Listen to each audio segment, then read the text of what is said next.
बिना जांच के जेल यातना नए घाव सहेंगे कब तक न्यायपालिका का निर्णय लागू होगा हर हाल। क्रांति पथ सपाक्स के यूट्यूब चैनल पर आप सभी का स्वागत है।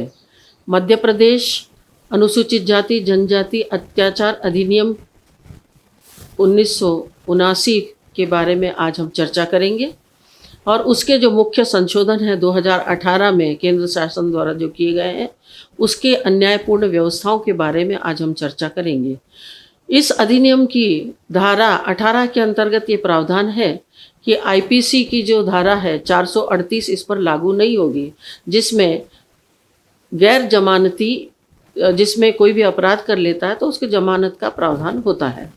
और यह जो पूरा का पूरा एक्ट है अनुसूचित जाति जनजाति अत्याचार निवारण अधिनियम, ये पूरा का पूरा गैर जमानती अधिनियम बन गया है।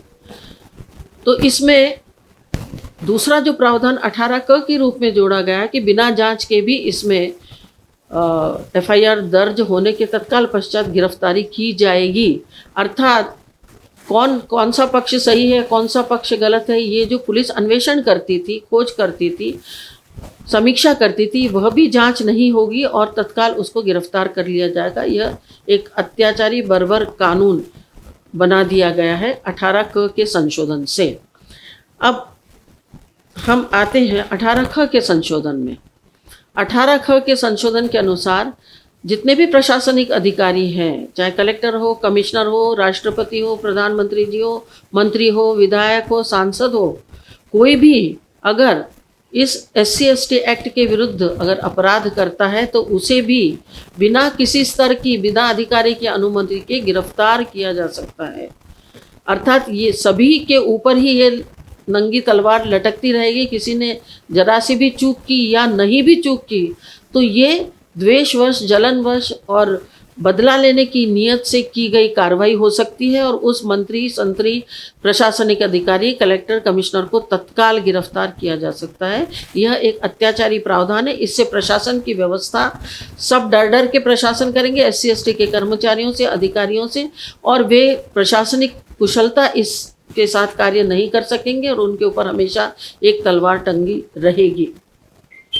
इसी प्रकार से धारा 19 के अनुसार जो पैरोल पे छूटने का प्रावधान था या जो सज़ा कम करने का प्रावधान था, वो प्रावधान भी इस एक्ट के अंतर्गत ख़त्म कर दिया गया है 2018 में।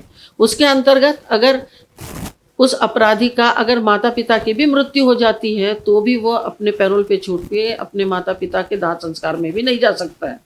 और दूसरी सबसे बड़ी बात, उसको सज़ा का कम करने का भी प्रावधान हटा दिया गया है। अगर उसको आजीवन कारावास की सज़ा दिए तो पूरा 14 वर्ष काटेगा। उसके अच्छे चाल चलन के लिए जो मृत्युदंड का अपराधी भी छूट जाया करता है 3-4 साल, उसको अच्छे चाल चलन के लिए छूट दी जाती है।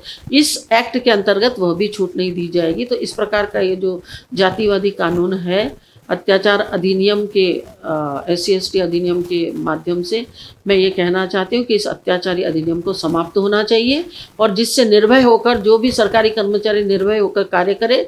और इसके अतिरिक्त एक धारा 3 में एक ऐसा संशोधन कर दिया गया है कि जिसमें अगर पुलिस थानेदार अगर किसी का FIR दर्ज नहीं करता है तो पुलिस थानेदार के विरुद्ध कार्रवाई की जाएगी।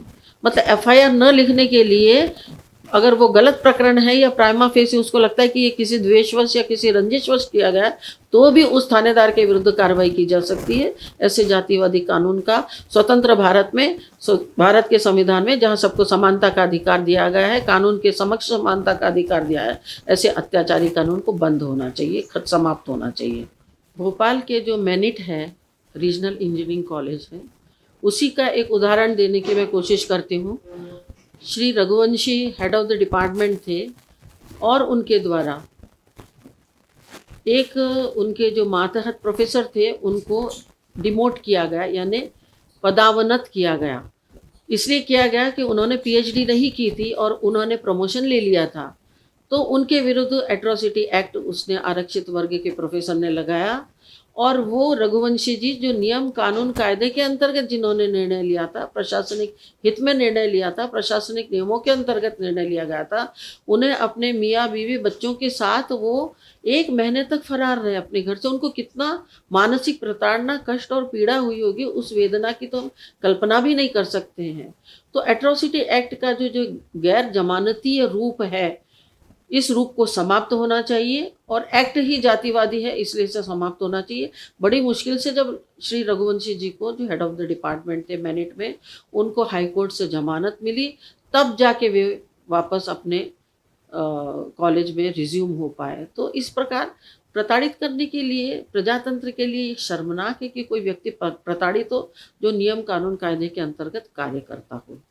इस प्रकार के अन्यायपूर्ण कानूनों और जातिगत द्वेष फैलाने वाली, समाज में विद्वेष फैलाने वाली, जहर फैलाने वाली ऐसी व्यवस्थाओं के खिलाफ सपाक्स जो है वो एक क्रांति पथ के रूप में, तीसरे विकल्प के रूप में मध्य प्रदेश शासन में और केंद्र शासन में अपना प्रभुत्व जमाना चाहता है।